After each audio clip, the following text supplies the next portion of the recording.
Swami ki jai, Guru Parampara ki jai, Shri Prabhupada ki jai, Gurudev ki hari. Om Gyanta Brandasya Jnananjana Shalakaya Chakshurunmilitam Yena Tasmai Shri Gurave Namaha. Jai Shri Krishna Chaitanya Prabhu Nityananda Shri Advaita Gadadhara Srivasadi Gaura Bhaktavinda. Hare Krishna, Krishna Krishna, Hare Hare, Hare Rama, Rama Rama, Hare Hare. So 15th chapter, verse number 1. Shri Bhagavan Vacha Urdhvamulam Adashakam Ashwattam Rahuravyayam Chandansi Yasya Parnani Yastam Veda Saveda Ved. Translation by Srila Prabhupada ki jai. Supreme Personality of Godhead said, it is said that there is an imperishable banyan tree that has its roots upward and its branches downward, and whose leaves are the Vedic hymns. One who knows this tree is a knower of the Vedas. Go to the next verse, 15.2. Adashchodvam prasritastasya shakha guna pravriddha vishaya pravalaha adasya mulani anusantatani karmanubandhini manushya. Translation by Divine Srila Prabhupada, Srila Prabhupada ki jai. The branches of this tree extend downward and upward, nourished by the three modes of material nature. The twigs are the objects of the senses. This tree also has roots going down, and these are bound to the fruitive actions of human society. Jai Shri Prabhupada ki jai. So, thank you for joining Prabhu's Mataji and keeping the appointment with Krishna for hearing this Bhagavad Gita. So, today's the new chapter we have started, 15th chapter. So, we'll be discussing verse number 1 and 2. The connection between the chapter 14 and 15. See, at the end of chapter 14, Krishna described that one transcends the modes through devotional service. That means we can transcend the mode of nature, goodness, all the three we can transcend only through devotional service. But to attain devotion to Lord Krishna, what we need? One needs a detachment from the material world. Detachment. So Krishna begins 15th chapter by explaining the need for detachment and with a metaphor that compares the material world to an Ashwatha. Ashwatha, right? Ashwatha is a banyan tree. Then Krishna describes Purushottam Yoga in this chapter. So the point to understand is to becoming detached from this material world. So our first point is one should detach himself from the material world. And actually the material world is a reflection of the spiritual world. So one should surrender to Krishna and then attain spiritual world. What we can understand means after going through this chapter, one can be free from the entanglement within the material world by cultivating a transcendental desire, not a material desire, transcendental desire to enter into the spiritual world. We just now saw, when we read the translation, this material world is an upside down banyan tree. And it said, one who knows this tree is a true knower of the Vedas. And in fact, in the purport it gives, after discussing Bhakti Yoga, one may question, what about the Vedas? And chapter 15 describes the purpose of Vedic study is to understand Krishna. So one who is in Krishna consciousness and is engaged in devotional service already knows the Vedas. Very important point to understand. Prabhupada says, the one who is in Krishna consciousness and engaged in devotional service already knows the Vedas. No need to separate and develop those things. Because Bhagavad Gita and Bhagavatam are the essence of all the Vedas, Upanishads and everything. And some very good points have been discussed in the purport of the first verse, wherein it says, the entire material world is compared to a banyan tree. Why? Because for one engaged in fruitive activities, there is no end to this banyan tree, which is very, very deep rooted. And one who wanders from branch to branch with no end. That's the point to understand. Second one is, purpose of the Vedic hymns. That is basically the purpose of Vedic hymns is to elevate oneself gradually. And third point is why we should understand this tree of illusion. Because it is upside down, right? Why should we understand this? It says, one who understands this indestructible tree of illusion can get out of it by the sword of detachment. The fourth point is the process of extrication from the material world. How to process? There is a process by which we can extricate ourselves from this material world. How is it? Devotional service is the best way, as it is explained in almost all the chapters of Bhagavad Gita. And that is the basic principle of devotional service. So, in fact, in this chapter 15, the process of detachment from material activities is explained. And also, process of attachment by transcendental service to Supreme Personality of Godhead Krishna. See, this chapter 15, it refutes impulsivism, which says that, whereas impulse, they say that the spiritual world consists of undifferentiated Brahman. It's all the same. That's what they feel. Whereas we can see the upside down tree indicates that it is a reflection on the bank of a river. That if you know, go to the near bank of the river, the tree, to see the reflection on the water, it will be upside down, right? So this indicates the presence of a real tree, which is in the spiritual world. Real tree is the spiritual world, actually. So if there is a reflection, means there is something real above, right? So reflection is a replica of the original, which implies material world is a replica of the spiritual world. So this shows that the spiritual world is full of variety and not just undifferentiated Brahman, which the impersonalists feel. See, Brahman is the center of all manifestations. So this material world is a manifestation of the center. By 180 degrees and other 180 degrees constitute the spiritual world. Now the point is what it means to know the Vedas. It means that one knows how to cut off the attachment to this material world. One who is attracted by the ritualistic Vedic formulas, sorry, is just attracted by the beautiful green leaves of the banyan tree and does not know the purpose of Vedas.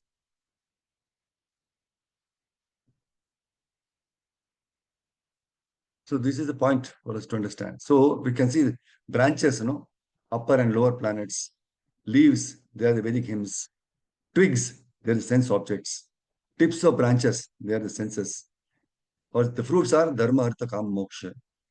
Nourishment, the three modes of material nature. The living entity is involved in this tree, right? What happens? They hop from one branch to another, trying to taste the fruit. They can't see how far the tree extends or where it ends. They can't see that. They're just going on and on and on and on. See, people are often puzzled. Sorry.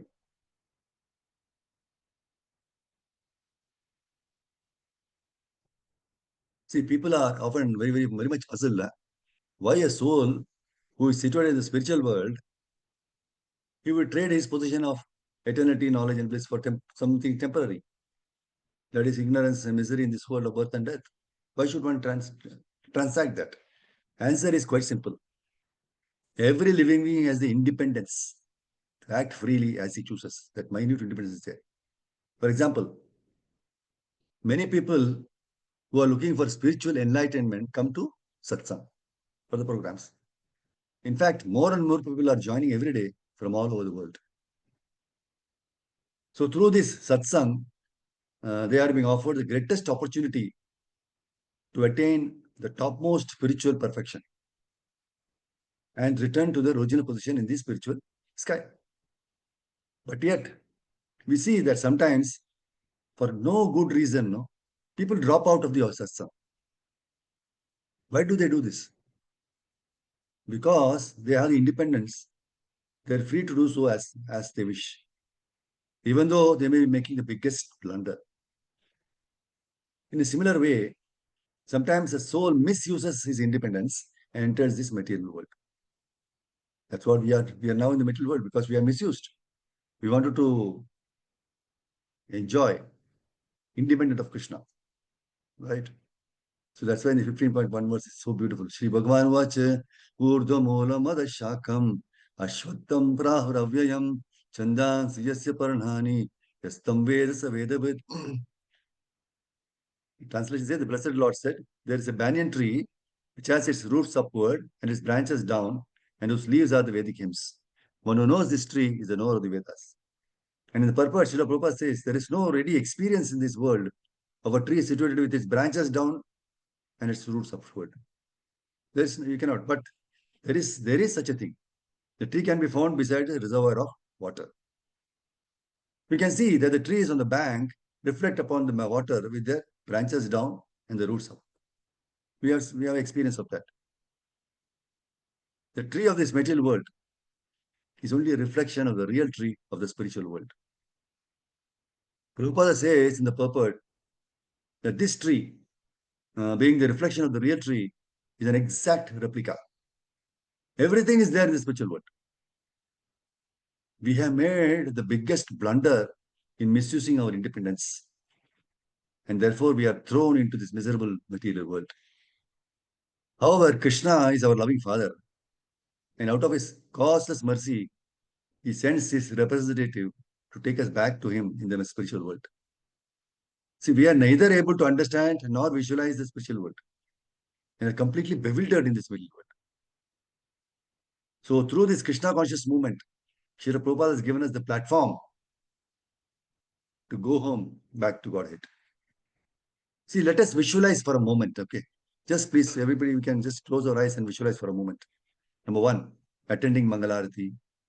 2, hearing Srimad Bhagavatam and Srimad Bhagavad Gita. 3, singing kirtans and dancing. 4, offering and taking Krishna Prasadam.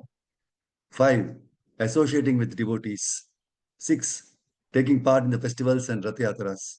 7, chanting the Hare Krishna Mahamantra. Hare Krishna, Krishna Krishna, Hare Ram, Hare Ram, Ram Hare. To name a few of the endless opportunities given by Srila Prabhupada and all the acharyas in our parampara. Does this not give us the Sat, Chit and Anand? In this material world itself, we can experience the spiritual world. So these programs are the real spiritual world. And one should not again misuse his independence. Right? One's already misused in the spiritual world. And thereby we are in the material world, correct? So that more and more we engross in the activities given by Srila Prabhupada, then one should not again misuse his independence. Use your independence, but of course everybody has independence, you have to use, right? So use your independence to be part of this Krishna conscious movement and not misuse and be out of it. So let us all pray at the lotus feet of Guru and Srila Prabhupada and Krishna to instill in us the energy and the enthusiasm to always be in the association of devotees. So Krishna, he says in the Bhagavad Gita that if one offers him with a devotion, a leaf, fruit, flower or water, patram pushpam phalam thoyam, with love and devotion, he will accept it. So this verse in the 9th chapter encourages everyone to take to the path of devotional service, highlighting the simplicity of devotional service. So simple. Everybody can get everything, all these things very freely we can get, right? So devotees all over the world offer these 4 items by keeping them in front of the Lord's picture or deity and chanting the offering and offering prayers. However, offering these 4 items to the Lord does not end with this alone. We think that only this is the 4 things. By performing sincere devotional service, we can offer these 4 items to the Lord always in our lives. And this is very nicely explained by great acharyas. The first one is patram. Patram means leaf. See, offering of leaf is not limited to offering tulasi leaves. In the verse 15.1,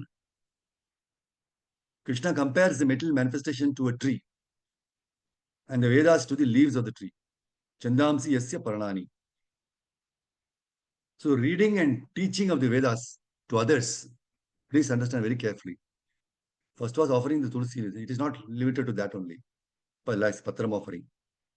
So reading and teaching of the Vedas to others is equivalent to offering of the leaf to the Lord. And in Kali Yuga, we don't have the time and intelligence to go through all the Vedic shlokas and understand them. In Kali Yuga, the essence of the Vedas is available in the form of Srimad Bhagavatam, Bhagavad Gita, and Sri Ishopanishad. And Prabhupada has made them very simple by his wonderful purports and commentaries. So whenever we read, understand, and explain these scriptures, which are compared to leaves, when we understand these scriptures to others and explain to others, because these scriptures are compared to leaves. So when we explain this to others, considering ourselves as humble servants of our acharyas, of our guru, the Lord accepts this service as offering of leaf to them. So when we read Bhagavad Gita and Bhagavatam and try to understand and then explain it to the others, that is also an accepting of a leaf by Krishna. So that is Patram, leaf. Then comes Pushpam, flower. See, while we can offer different kinds of flowers to the Lord, right? Like rose, jasmine, lotus flowers, and decorate his deity or picture manifestation, the scriptures gives us the list of 8 metaphorical flowers which are very dear to Lord Vishnu and caused great delight to him. In the Pancharatra text, it is mentioned, the flower of non-violence is the first and foremost, Pratamam, flower of non-violence. Second is the flower of sense control. Third is the flower of showing compassion to all living beings. The fourth is the flower of tolerance or patience, which is very special. Fifth flower is transcendental knowledge. Sixth is the flower of austerity. Seventh is the flower of contemplative meditation on the Lord.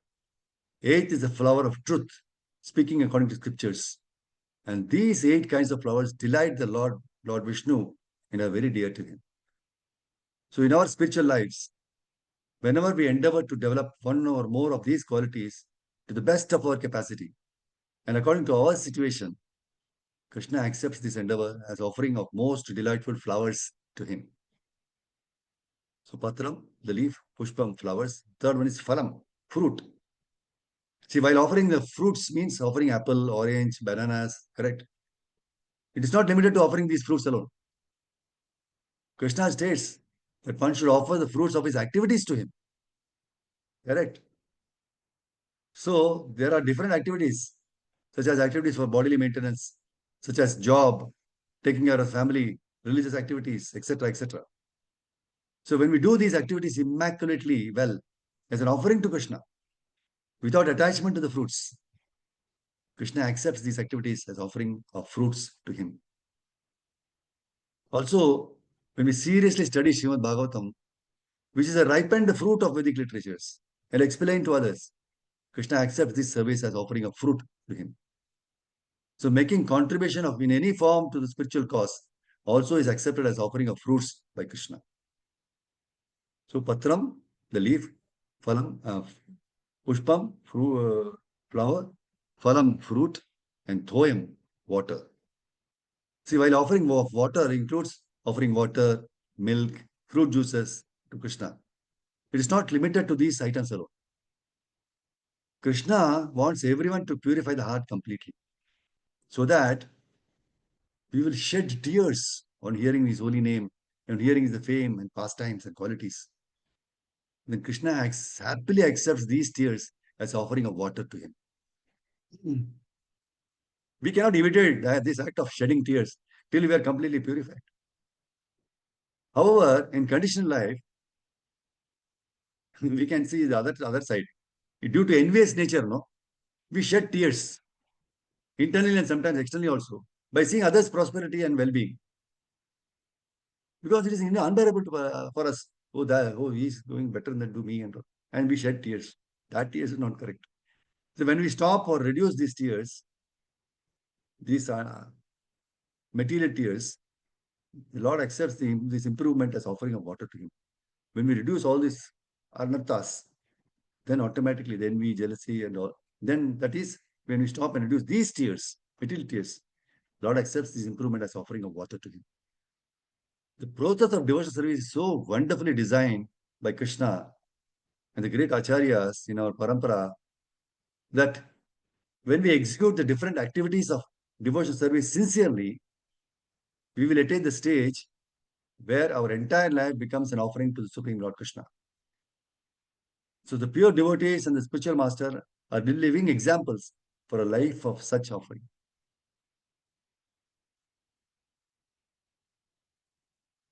So let us all pray the lotus feet of Guru Srila Prabhupada and Krishna, and all the acharyas and all the devotees to shower their mercy, so that we can become a bit sincere in our devotional service. See, the Katha it states that one bird on the tree of the body is eating the fruits, and the other bird is simply witnessing. The roots of this tree extend in three directions. That means the root of the tree is in the three modes of material nature: goodness, passion, and ignorance. Now, just as the tree's roots expands, so by association of modes of material nature, goodness, passion, and ignorance, one expands its duration of material existence. The taste of the fruits are of four kinds. What are the taste of the fruits of all? That is religiosity, economic development, sense gratification, and ultimately liberation. Dharma, artha, kama, moksha. So according to the different associations in the three modes of material nature, the living entities are tasting different kinds of religiosity, different kinds of economic development, different kinds of sense gratification, and different kinds of liberation. See, practically, all material work is performed in ignorance. But because there are three qualities, sometimes the quality of ignorance is covered with goodness or passion. So the taste of these material fruits is accepted through five senses. The five sense organs through which knowledge is acquired are subjected to six kinds of whips: lamentation, illusion, infirmity, death, hunger, and thirst. The material body or the material manifestation is covered by 7 layers: skin, muscle, flesh, marrow, bone, fat, and semina. The branches of the tree are 8: earth, water, fire, air, ether, mind, intelligence, and ego. Then there are 9 gates in the body: 2 eyes, 2 nostrils, 2 ears, 1 mouth, 1 genital, and 1 rectum. And there are the 10 kinds of internal air passing within the body, like we see in Bhagavad Gita: prana, apana, udana, vyana, samana, etc., etc. The two birds seated in this tree are the living entity and the localized supreme personality of God, Krishna. So many wonderful things we could learn from these 2 verses, and we have to apply in our daily life. So very, very important. So please, especially this Patram Pushpam and Phalam Toyam. Not only that, literally Patram Pushpam and all, but what else can be offered? That is also considered by Krishna as an acceptance. So Hare Krishna, Prabhu's Matajis.